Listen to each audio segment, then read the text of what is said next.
Comme dirait Léon Zitrone, bonjour mesdames, bonjour mesdemoiselles, bonjour messieurs. C'est vrai qu'il est beaucoup plus poli que tous les autres, hein. C'est normal. Pourquoi ? Je viens en dernier par ordre alphabétique. On ne peut me supporter que si je suis poli et gentil. Mesdames et messieurs, bonsoir. Bonsoir. Eh bien, Parce qu'il a toujours fréquenté le meilleur monde. Et oui. Il Et a oui. été reçu dans toutes les cours d'Europe. Mais oui.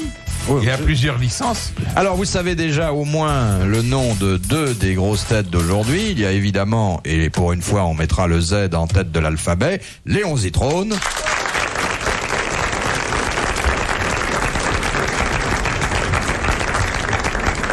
Et puis l'arbitre des élégances, vous voyez aujourd'hui la mode d'automne, chemise rose à col anglais. Philippe, on en a une pour deux, alors quand vous ne la portez pas, c'est moi qui la mets, hein. Jacques Martin.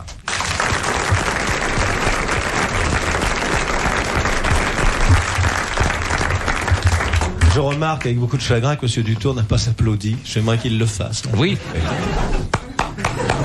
Voilà. C'est tout. Pas le moindre cri d'enthousiasme. Ah, bravo. Ah, bravo. C'est agréable si vous réagissez comme ça en amour. Et puis, comme mousse, Jacques Martin aura aujourd'hui le navigateur que vous avez découvert l'autre jour avec ravissement et surprise dans un emploi qu'on ne soupçonnait pas. Je veux parler d'Alain de Kersauzon. Non, pas Alain. Maurice. Oh là là. Maurice de Olivier. Kersauzon. Olivier, pourquoi je l'appelle Alain ? Pas Non, grave. Olivier de Kersauzon.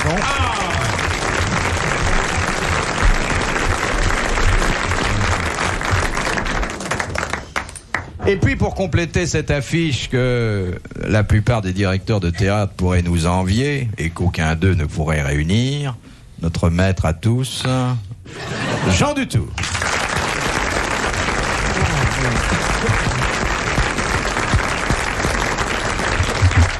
Je trouve qu'il n'y a pas tout à fait assez de chaleur dans vos applaudissements, monsieur Martin.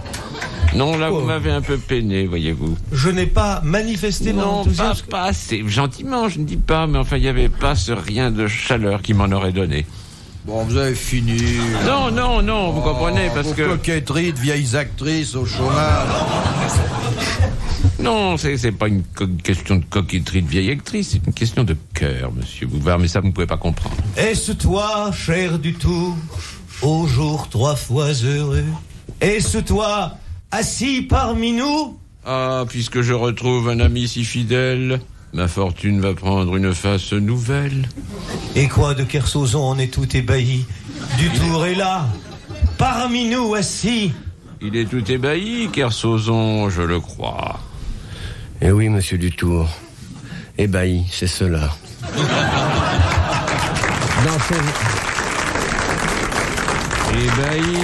Ébahi, mais grippé, il faut en convenir.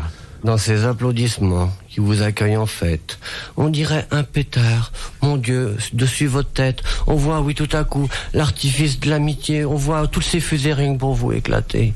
Mon bon monsieur Dutour, laissez donc l'enthousiasme se déclarer par nous en quelques vers simplets. Je vais sortir, je pense, de mes fièvres, de mes miasmes, et peut-être un beau jour, oui, comme vous, j'arriverai.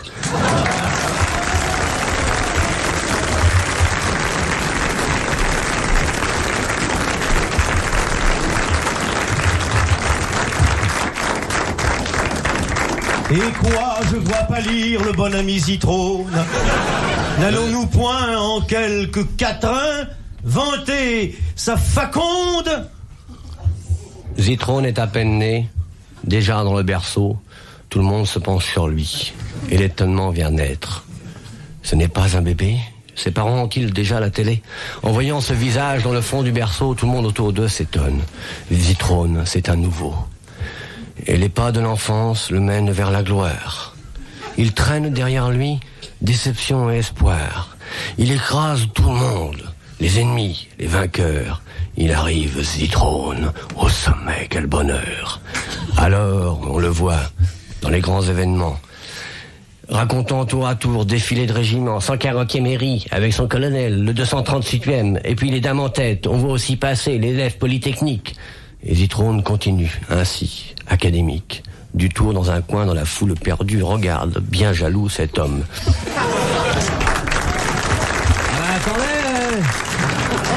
Si vous arrêtez la littérature, il n'y en aura plus. Hein.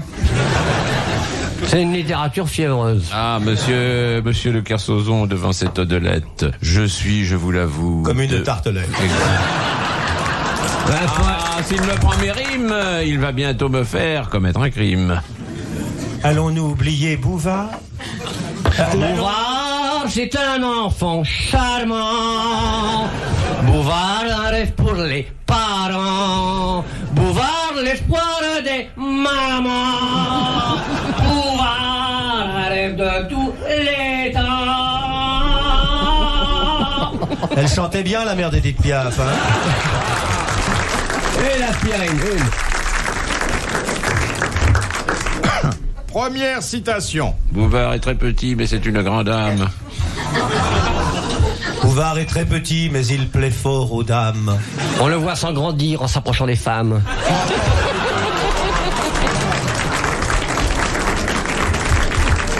Bon, alors, Ouais, on travaille. si vous voulez bien, nous nous reporterons à la première citation. Si vous le voulez, nous nous reporterons. Demain dès l'aube, à l'heure où blanchit la campagne, je Ah passe. non, pas vous, monsieur Zitrone. Alors, Pas la campagne qui blanchit, c'est moi avec vos histoires. Vois-tu, je sais que tu m'attends. Non, on se tutoie pas ici. J'irai par la forêt, j'irai par la montagne, je ne puis demeurer loin de toi plus longtemps. Allons, petit Bouvard, ne soyons pas idiots. Faisons tous ensemble de la bonne radio.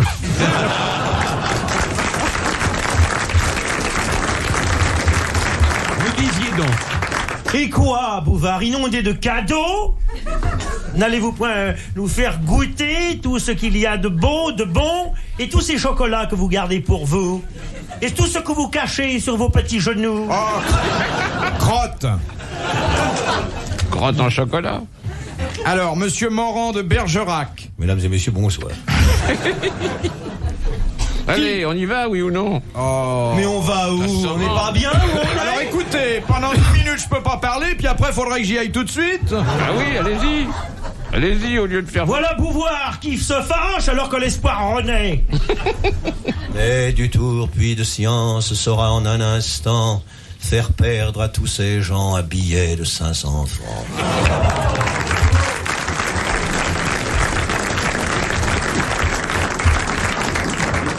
Camille, tout là-haut, veille sur son poème. Prenez du vermifuge. Allez-y. Allez, en avant. Qui disait, à chaque fois qu'on lui posait la question suivante, que vous avez souvent entendue les uns et les autres, quand vous Laquelle? êtes chez des amis, dans un cocktail, Comment allez-vous? le café, dans un verre ou dans une tasse, qui répondait, ça m'est égal, je laisse toujours le récipient. Alphonse, encore? Alphonse Sallet, non? Tristan Non, Bernard. c'est Aurélien? Non. C'est Tristan? Alfred C'est Capu. un homme qui est mort. Oui. Et c'est un c'est humoriste Jules français. Oui. C'est Jules? C'est pas Jules. C'est Georges? C'est pas Georges. Ah si, c'est un Ah Georges. bah c'est Courteline, non? Non. Ah non, c'est Georges Clémenceau. Feydeau. C'est Georges Feydeau. Bonne réponse de monsieur Dutour. Dans la nuit des temps des grosses têtes de Philippe Bouvard. Madame Muscat de Vic-sur-Aisne. Quelle est l'utilité de la froche-mule? De là, La froche-mule. Alors là, je crois c'est que... un terme d'alsacien. Je crois qu'Olivier de Kersauzon peut nous expliquer rapidement, comme il le sait le faire, ce qu'est la froche-mule.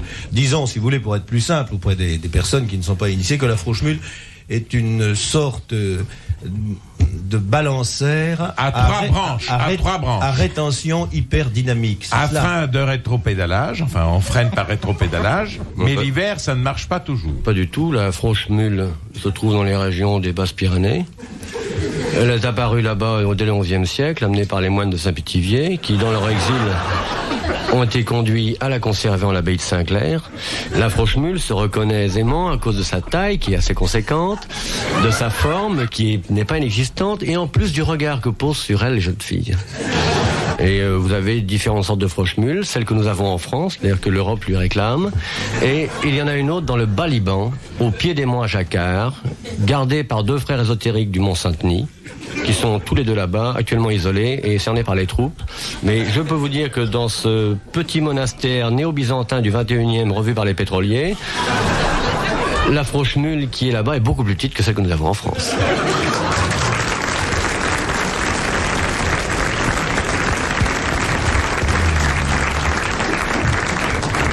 Jean Dutour nous donne une explication de la froche-mule à son tour. Il n'y a rien Qu'en à dit le dire. dictionnaire? Il n'y a rien à dire, tout a été dit par monsieur de Kersauzon. Est-ce que c'est un mot français ou c'est un mot germanique? Je sais pas d'où ça vient. Cela sonne en langage alsacien. Je crois que Léon Zitrone a raison de faire remarquer que c'est La Froche-Mule, ça fait complètement population de l'Est. puisqu'on retrouve... Que je salue, excusez-moi. Bonjour RTL, mesdames et messieurs, bonjour mesdames et messieurs, bonjour, oui. Allez-y carrément mesdames et messieurs, bonjour amis de l'Est. Bien sûr. Oui. Bien sûr. Alors la froche-mule, comme vient de le dire Léon Zitrone, est vraiment un objet de l'Est. D'ailleurs, on le retrouve dans les comptines de la région de la vallée de Münster. Et là, un moment, je parle. Et il y a là cette petite comptine alsacienne qui fait Die Schrein sich gut für Hanskenten war Reheinches Ola ha ha. Que vous avez chanté étant enfant, Bouvard, puisque je la je me chante souviens de toujours, photos d'ailleurs. parues dans la presse, je vous revois en Alsace. Alors attention, ça va nous coûter 500 francs la froche-mule, et entre nous, ça vaut pas 500 francs. Même Non, non. c'est une pièce, c'est C'est un- une pas. targette. c'est une broderie féminine. Écoutez, alors si vous fermez la porte de vos commodités avec une froche-mule, Ça ne tiendra pas. non, ça ne tiendra pas. Une fibule, peut-être. Ah, non, Ça n'est pas une faut fistule, pas non. confondre une fistule et une froluche. Froche-mule, vous avez dit. Bon. C'est... Est-ce que ce n'est pas la cousine de Lily Marlène? Parce que Lily Marlène est une frolaine, est-ce que sa petite sœur n'était pas une froluche? Ah non, c'est une dame qui s'appellerait Schmul. Schmul et Frau. Franchement. Schmul. 500 francs, 500 francs, nous Eh l'avons bien. dans les dents. Madame Muscat a bénéficié, je dois dire, de votre concours à tous les quatre, car en brodant sur un mot dont vous ne connaissiez pas le sens, Comment Mais si, on connaît. Comment On connaît le sens. dont vous n'avez pas voulu révéler. Parce qu'on a voulu faire gagner très 500 différent. francs à un auditeur ou une Eh bien, auditrice. elle vous remercie et le public l'applaudit. Mais qu'est-ce que c'est qu'une froche-mule? Ah, c'est la partie de l'intestin du bœuf qui sert à faire les tripes. Dans quel... Mais je ne comprends pas. Mais Dans quelle langue? Dans quel dialecte? C'est français. Non, non. La Froche-Mule. Non, non, Mais oui. non, Vous jamais. êtes, vous Jamais. êtes rentré des fois chez un tripier en disant je disant prends un de kilo moi de de la froche-mule. froche-mule, Vous voyez non. le boucher disant mais ça va pas mon pote. Hein. Un kilo de froche-mule. Bon, écoutez, vous n'avez pas trouvé. Il faut bien que de temps en temps, Oui, il faut ceux qui bien. vous posent des Soyons questions honnêtes. gagnent. C'était une question difficile. Oui. Vous avez dit tout ce que vous pouviez dessus. Vous étiez à Oui. côté du sujet. Nous ne vous en voudrons pas. C'est un truc qui fait un effet bœuf. De Madame Bourriquet, qui habite Loudun. Dieu est son âne.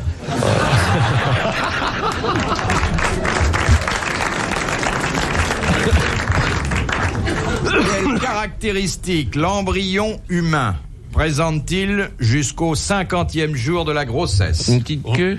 On ne voit pas son sexe. Oui, mais il faut aller plus loin. On ne voit pas son sexe du tout. Quel sexe il est?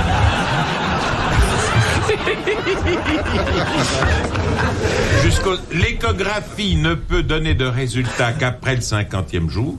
C'est une science nouvelle. Il est ambisexe les 50 premiers jours. Non, non, Il n'a pas de sexe. si. Il en On a le voit plusieurs. pas. Il a un cache-sexe. On ne peut pas le voir. On ne peut pas le voir. Il n'est pas visible à la radio. Non. Il a les deux sexes et il fait mon papa m'a dit que je prendrais celui-ci. Ah, ah. Et des fois il se trompe. Eh ben non, justement. Il ne se trompe pas. Ils sont tous mâles, Non. tous femelles. Oui, ils sont du sexe féminin jusqu'au 50e jour. Très bonne Même qui réponse, concerne jusqu'à monsieur la Martin. cinquantaine. Ah oui. Comment vous étiez du sexe féminin Et dans vous aussi, monsieur Zitrone. Pensez pas à moi, je pense jamais à moi. Je vous vois, je vais vous dire Léon, je vous imagine en porte-jartel.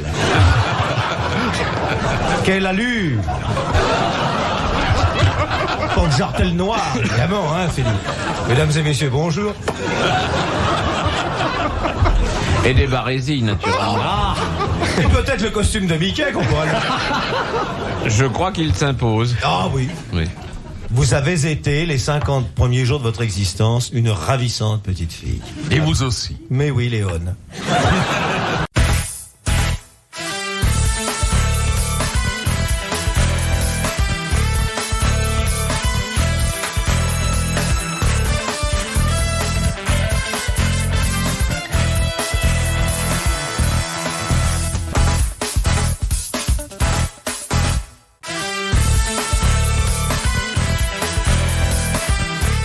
Zitrone, Jacques Martin, Jean Dutour, Olivier de Kersauzon étaient les invités des grosses têtes dans la nuit des temps, le 22 octobre 1980 en compagnie de Philippe Bouvard.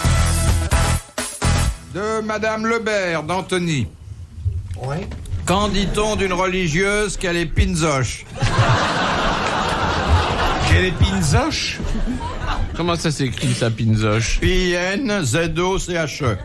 Est-ce que Sainte Thérèse de Lisieux était pinzoche? Non, Et la religieuse portugaise l'était-elle? non. Vous Quand avez elle- sûrement connu des religieuses pinzoches. ou Quand elle n'a pinzoches. pas encore prononcé ses vœux de religion. Eh bien, elle a prononcé des vœux déjà. Elle peut encore quitter le couvent et renoncer à ses vœux. Elle ne peut pas quitter le couvent pour une bonne raison qui constitue la bonne réponse. Pour la raison qu'elles n'y sont pas encore entrées. Voilà. Ce sont donc des religieuses. Qui attendent d'être admises. Elles sont en attente d'admission. Oui, mais surtout, elles vivent. Au noviciat. Dans Elles le ne vivent siècle. pas dans le couvent. Elles vivent où? Dans le Ailleurs. Place Clichy, Surveillé par Drucker et Zitrone.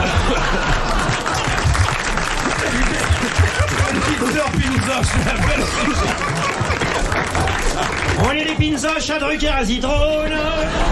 On fait les boulevards et puis la foire du trône. On n'a pas pu rentrer dans un couvent, alors tous les soirs on fait du rentre-dedans. On ramène le pognon au bel Amidéon. On y paye des costards. Alors, Monsieur Dutour est Avec presque. l'argent que Bouvard nous a bien donné. On est presque à la Nous les bonne petites sœurs réponse. pinzoches, on n'est pas bien gâtés. Effectivement, comme Monsieur Dutour l'a dit, les sœurs Pinzoche ne sont pas encore au couvent, mais il faut bien qu'elles vivent quelque part. Elles ne sont pas encore nées. Elles sont vouées au Elles sont pas mises au Seigneur, mais elles ne sont pas encore... Livrées, oui, d'accord. Et une bonne sœur qui va bien, je vous mets un os à moelle avec. Elle est belle, ma bonne sœur, elle est belle, elle est belle, elle est belle. Bon, alors elles sont chez papa et maman. Elles sont chez Chez, Parents. chez La petite Émilie. Elle lui a fait un tapis. Non. Elles sont chez Chez leurs parents. Mais non, bah il y a de vieilles religieuses qui sont pas encore au elles couvent. sont chez les vioques. Mais non. Il a dit les vioques, c'est drôle. Bonsoir, mesdames, bonsoir, messieurs. Ici Léon Zitrone en direct de chez les Vioques. Elles sont dans J'ai les face à moi deux hôpitaux. sœurs Pinzoches qui vont courir dans quelques instants. La sœur Pinzoche, Kazakh vert, toque noire. Bah, elles sont chez elles, quoi. Elles sont chez elles, exactement. Très bonne réponse de Monsieur Dutour. Mais pourquoi sont-elles Pinzoches? Parce qu'elles sont chez elles. Il faut bien qu'elle fasse quelque chose en attendant. Mais Alors, Pinzoche Pinzoche. signifie quoi? Qu'est-ce que ça signifie? Ça veut dire qu'elles sont encore dans le siècle. Qu'elles ne sont pas encore véritablement. Pinzoche, ça veut dire dans le siècle. En quel siècle êtes-vous né, monsieur Bouvard? Je suis né au 20e Pinzoche. Mesdames, messieurs, je vais me permettre de passer parmi vous pour faire la quête au profit de Léon Zitrone, qui va quitter ce Pinzoche pour entrer au couvent.